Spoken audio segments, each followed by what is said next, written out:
হাতের কাছে থাকা বাড়িতে কিছু উপকরণ দিয়েই আজ প্রথমবার বাড়িতে বানালাম চিড়ের আইসক্রিম। চিড়ের আইসক্রিমটা বানিয়ে সবাইকার রিয়েকশন দেখে আমি তো পুরো অবাক হয়ে গিয়েছিলাম। তো হ্যালো এভরিওয়ান, আজ বলতে পারেন যে আমার একটা ছোটোবেলাকার শখ পূরণ হচ্ছে। আমার ছোটোর থেকেই শখ ছিল আমাদের যবে একটা নিজের ফ্রিজ হবে সেদিনকে আইসক্রিম বানিয়ে খাবো। আমার আইসক্রিম খেতে তো প্রচুর পরিমাণে ভালো লাগে।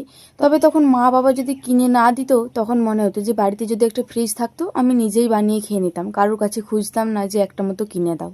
সবার প্রথম কড়াইতে 1.5 লিটার মতো দুধ দিয়ে দিয়েছিলাম। ওই 1.5 লিটার দুধকে ফুটিয়ে ফুটিয়ে 1/2 লিটার দুধে পরিণত করেছি। এরপর দুধটা একটা সসপ্যানে ঢেলে দেবো। আপনারা যে কোনো জায়গাতেই ঢালতে পারেন। তো আজকে চিড়ের আইসক্রিম বানাবো, তো সেই কারণে দুধটা ওইদিকে ঠান্ডা করতে বসিয়ে দিয়েছি আর এইদিকে চিড়েগুলো এবারে ভালো করে ধুয়ে নিই। তবে একটা বেশি পরিমাণে কিন্তু চিড়েগুলো দেওয়া চলবে না, অল্প পরিমাণে চিড়েগুলো দিতে হবে, জাস্ট তোলাতে অল্প পরিমাণে দিতে হবে। আর এইদিকে দুধটা ফুটানোর পরে দুধটা এতটাই সুন্দর দেখতে লাগছে কি আর বলবো। দুধটা ফুটানোর সময় কিন্তু আমি পরিমাণ মতো চিনিও দিয়ে দিয়েছিলাম। খুব একটা বেশি পরিমাণে চিনি দেওয়া চলবে না, অল্প পরিমাণে দেবেন যাতে খুব একটা বেশি মিষ্টি না হয়। ভীষণ মিষ্টি হয়ে গেলে কিন্তু এই আইসক্রিমটা খেতে ভালো লাগবে না।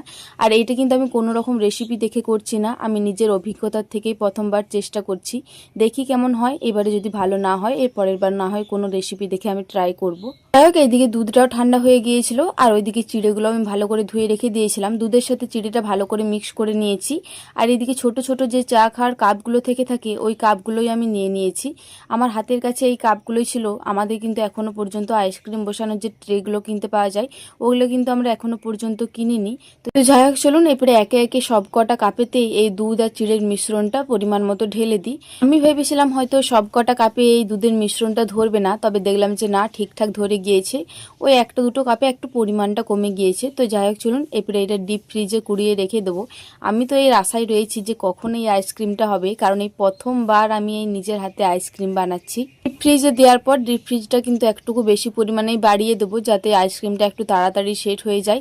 এটা হচ্ছে তার পরের দিন দুপুর 1টার সময়। তার আগে কিন্তু আমি আইসক্রিমটা কোনো নাড়াচাড়া করিনি। মাঝে মধ্যে দেখেছি যে সেট হয়েছে নাকি, তবে তাছাড়া কিন্তু কোনো রকম কিছু করিনি।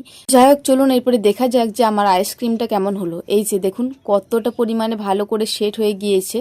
এখন আমরা বাড়িতে 3টে থেকে 4টে মতো সদস্য রয়েছি খাওয়ার জন্য। ওই 3-4টে বার করে নিই, তারপরে বাদ বাকিগুলো আবারও ফ্রিজে কুড়িয়ে দেবো।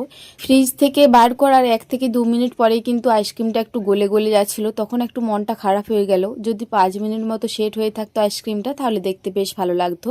আর আমার হাতের কাছে কোনো রকম কাঠি থাকেনি, তো সেই কারণে আমি তো কোনো রকম কাঠি ইউজ করিনি। এই যে এইভাবে একটু প্রেস করলেই কিন্তু বেশ ভালো মতো আইসক্রিমটা বেরিয়ে যাবে। তো বড়মশাই দেখলো যে ওইদিকে কোনো রকম কাঠি দিইনি। আমি কিন্তু কাউকে বলিনি যে আমি আইসক্রিম বসাচ্ছি, কারণ আমি বিকালে বসিয়েছিলাম, তখন বাড়িতে কেউ থাকেনি।